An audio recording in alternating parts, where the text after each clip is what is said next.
नमस्कार,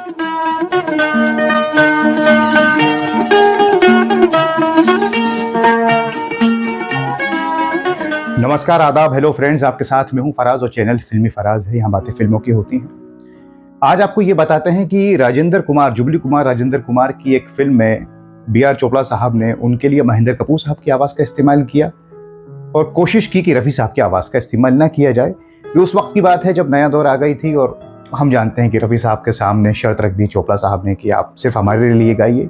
रफ़ी साहब ने मना कर दिया और फिर उसके बाद कि नया रफ़ी बना लूँगा और ये सारी बातें जो आती हैं और अलग अलग बातें। और चोपड़ा साहब ने हमेशा, साहिर साहब ने ज़्यादातर उनकी फिल्मों में गीत लिखे। दोनों दोस्त थे लुधियाना से ही। और एस.डी. बर्मन साहब को छोड़ दिया साहिर साहब ने। प्यासा का क्रेडिट वो हम जानते हैं कि क्रेडिट वाली बात हो गई थी। इसी तरह से नया दौर में O.P. नैयर साहब और साहिर साहब में से चुनना था चोपड़ा साहब को, तो उन्होंने साहिर साहब को चुना और नैयर साहब को छोड़ दिया। ऐसी दोस्ती। फिर साहिर साहब एन दत्ता साहब को ले आए। फिर साधना फिल्म आती है, औरत ने जन्म दिया मर्दों को।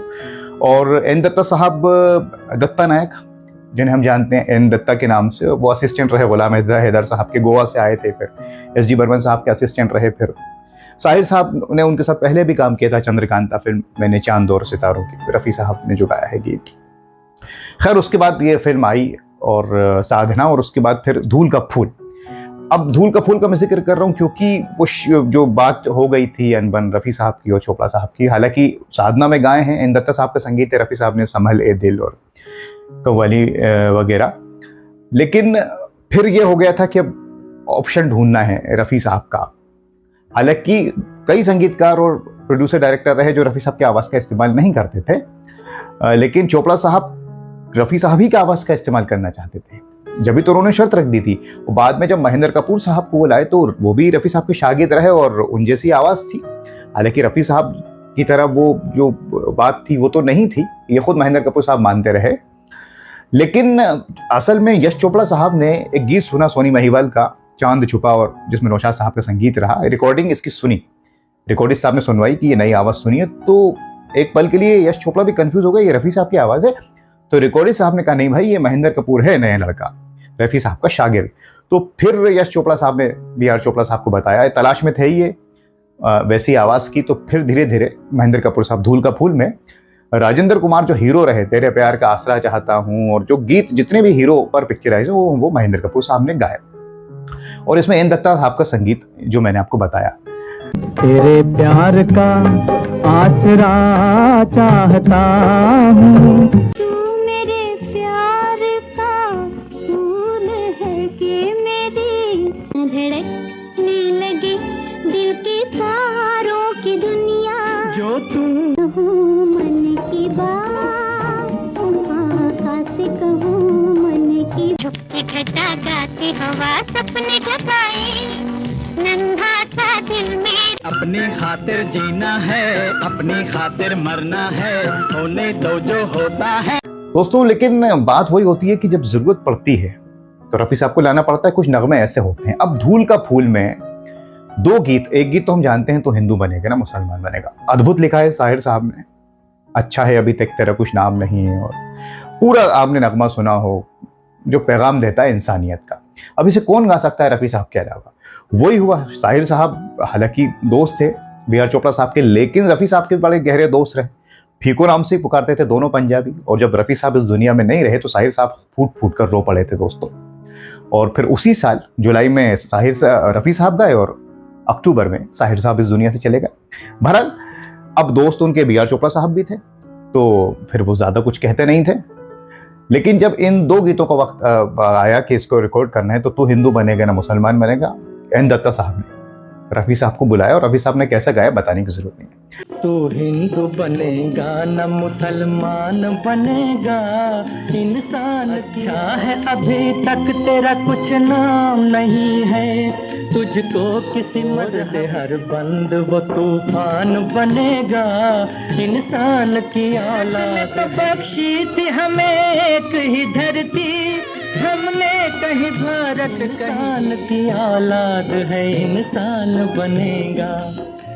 ये गीत के बारे में तो हम जानते हैं। एक और जो गीत है माला सिन्हा जी जो दिखाई देती है राजेंद्र कुमार, दामन में दाग लगा बैठे, क्या इसकी शायरी लिखी है, छोटी सी भूल जवानी की जो तुमको न याद आएगी। और पूरा अगर आप देखा होगा, उठते ही नजर झुक जाएगी, और हाय जो लफ्ज का इस्तेमाल किया है रफ़ी साहब ने, हाय अलग अलग तरीकों से, वो कौन कर सकता है रफ़ी साहब के अलावा।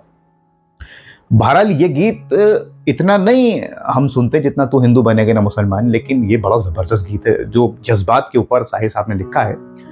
और अगर आपने इसको देखा हो, सुना हो, तो वो कुछ यूं है कि महेंद्र कपूर साहब की आवाज़ गूंज रही है, वाला गाना, तेरे प्यार का आसरा चाहता हूँ, वफा कर रहा हूँ, वफा कर रहा हूँ। फिर वहीं से रफ़ी साहब आते हैं, वफा, इस तरह से हाई पिच पे फिर ये गाना गाया है। और अप्स एंड डाउन्स हैं दोस्तों इस गाने में, और शायरी तो बहुत मीनिंगफुल है इसकी। तो वही बात कि तू हिंदू बनेगा ना मुसलमान बनेगा, और ये गीत दामन में दाग लगा जो बैकग्राउंड में है। एक तो मनमोहन कृष्ण जी के ऊपर एक गाना, तो हिंदू बनेगा ना मुसलमान, और भी है उनके ऊपर रेलवे प्लेटफॉर्म में रफ़ी साहब ने गाया, साहिर साहब ने लिखा उसे भी, बस्ती बस्ती। खैर, अब ये जो गाना है ये बड़ा ज़बरदस्त रहा दोस्तों, और ये रफ़ी साहब ने गाया और जान डाल दी कहानी के साथ, मतलब कहानी आगे बढ़ती है जो साहिर साहब ने लिखा है। और संगीत एहन दत्ता साहब का। मन में दाग लगा बैठे हम प्यार में, नाम पे कितने गुनाह के लिए जो रस्मों को ठुकरा के गुजरने वाले, पूछे कोई जो तबाह निशानी पाई थी, वो पाप निशानी भर में धोखा खा बैठे, दामन में दाग लगा। तो सारे नगमे एक तरफ हैं, लेकिन ये दो गीत अगर आप सुनेंगे तो ये मैं कहूंगा कि वो तो है ही जान तो हिंदू बनेगा ना मुसलमान बनेगा, लेकिन ये नगमा भी कम नहीं है। ये दो गीत जो पूरी एक यहां से कहानी पलटती है फिल्म की, राजेंद्र कुमार की शादी होती है नंदा जी से, और वो नगमा तो अद्भुत है ही जो मनमोहन कृष्ण जी के ऊपर पिक्चराइज है। B.R. चोपड़ा साहब को फिर रफ़ी साहब की आवाज लेनी ही पड़ी, जबकि ये वो दौर था जब शुरू हो गई थी अनबन। और बाद में धर्मपुत्र में भी अगर आप देखें तो एहन दत्ता साहब के संगीत है, उसमें भी महेंद्र कपूर साहब ने गाए ज्यादातर गीत, लेकिन वो जो कव्वाली है, ये वो गीत कह दें, मेरे दिल भर मुझसे खफा ना हो, कहीं तेरी भी कुछ खता ना हो, तो फिर वो रफ़ी साहब से गवाना पड़ा। बाद में वक्त में भी हुआ, आदमी और इंसान में भी हुआ, गुमराह में और हमराज में जरूर पूरे गीत महेंद्र कपूर साहब ने गाए और बहुत अच्छे गाए। तब संगीतकार रवि नए थे, गुमराह से खूब वो भी उरूज पर पहुंच गए, हालांकि चौधरी के चांद पहले आ चुकी थी, लेकिन फिर वो B.R. कैंप से जुड़ गए। लेकिन वक्त में फिर उन्होंने कहा रफ़ी साहब गाएंगे टाइटल सॉन्ग, तो वो खैर अलग बातें हैं। और इस तरह से फिर ये मामला रहा। राजेंद्र कुमार के बारे में मैं आपको बताऊं, जो हीरो रहे धूल का फूल में, तो वो चोपड़ा साहब के बड़े फेवरेट हो गए थे। एक ही रास्ता में सुनील दत्त साहब थे, फिर साधना में वो थे, लेकिन कुछ अनबन हो गई। फिर धूल का फूल में राजेंद्र कुमार साहब आ गए, कानून में आ गए, छोटा सा रोल धर्मपुत्र में भी किया। यहाँ तक कि गुमराह फिल्म में दोस्तों राजेंद्र कुमार को ऑफर की थी चोपड़ा साहब ने, B.R. चोपड़ा साहब ने, लेकिन राजेंद्र कुमार ने यह कहकर इनकार कर दिया कि मैं इस तरह का जो एक नेगेटिव शेड है वो धूल का फूल में कर चुका हूं, और अब थोड़ा सा रफ्तार पकड़ लिया है करियर में, तो मुझे माफ कीजिए चोपड़ा साहब। फिर सुनील दत्त साहब ऐसे आए, अनबन हो गई थी हालांकि सुनील दत्त साहब की B.R. चोपड़ा साहब से, लेकिन नरगिस जी एक पार्टी में B.R. चोपड़ा साहब से मिली और फिर गिले शिकवे दूर हो गए।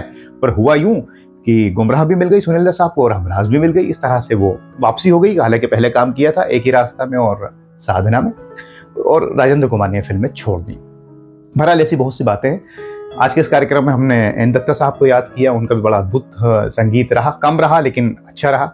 साहिर साहब को याद करते रहते हैं, रफ़ी साहब को, और B.R. चोपड़ा साहब की बात हम करते रहते हैं दोस्तों। बहरहाल अनबन कुछ भी हो, लेकिन रफ़ी साहब ने चोपड़ा साहब के लिए जितने भी गीत गाए हैं फिल्मों में, नया दौर हो या साधना हो या फिर धूल का फूल हो, वक्त हो, वो अद्भुत गाए हैं। और धूल का फूल का मैंने जिक्र किया आपसे कि सारे गाने इस फिल्म के अच्छे हैं। लता जी ने बड़ा अच्छा गीत गाया है ना, साहिर साहब ने तू मेरे प्यार का फूल है, बड़ी अच्छी शायरी है इसकी भी। लेकिन ये दो नगमे अगर आप सुनते, एक नगमा तो खैर हम जानते ही हैं, और दूसरा नगमा भी आपने सुना ही होगा, बहुत जबरदस्त रफ़ी साहब ने गाया, और कौन इसे गा सकता था रफ़ी साहब के अलावा। तो ये जो हम बात करते हैं कि चोपड़ा साहब ने रफ़ी साहब की आवाज़ का इस्तेमाल कम किया, वो हो गई, लेकिन जब भी जरूरत पड़ी तो इस्तेमाल किया और बखूबी किया दोस्तों, ये बताने की जरूरत नहीं है। और रफ़ी साहब के शागिर्द ही महेंद्र कपूर साहब ने भी बहुत अच्छे गीत गाए, गुमराह में, वक्त में और कई फिल्मों में बाद में, यहाँ तक कि उन्हें अवार्ड भी मिला गुमराह के लिए और मेरे ख्याल से हमराज के लिए भी, तो उनका भी अपना एक मकाम है। लेकिन जब जरूरत पड़ती थी रफ़ी साहब की तो सब उनको याद करते थे, और रफ़ी साहब भी इतने सीधे साधे थे, मासूम थे कि सारे गिले शिकवे भूल कर आ जाते थे गाने। आपका बहरहाल इन दो नगमों के बारे में क्या कहना है? तो हिंदू बनेगा ना मुसलमान बनेगा, हर तरह से ये जबरदस्त थे। शायरी के लिहाज से, संगीत के लिहाज से गाया तो क्या खूब है रफ़ी साहब ने। और दूसरा, दामन में दाग लगा बैठे। आप हमें कमेंट्स करके बताइए, और कुछ आपके पास भी जुड़ा हो कुछ मामला किसी कहानी का, किस्से का, तो आप हमसे शेयर कीजिए, उस पर हम प्रोग्राम बनाएंगे। तब मैं चलता हूँ, कुछ और आपके लिए लेकर आऊंगा। तब तक के लिए आप अपना ख्याल रखें, और अब अपने दोस्त फराज को इजाजत दीजिए। नमस्कार, खुदा हाफिज।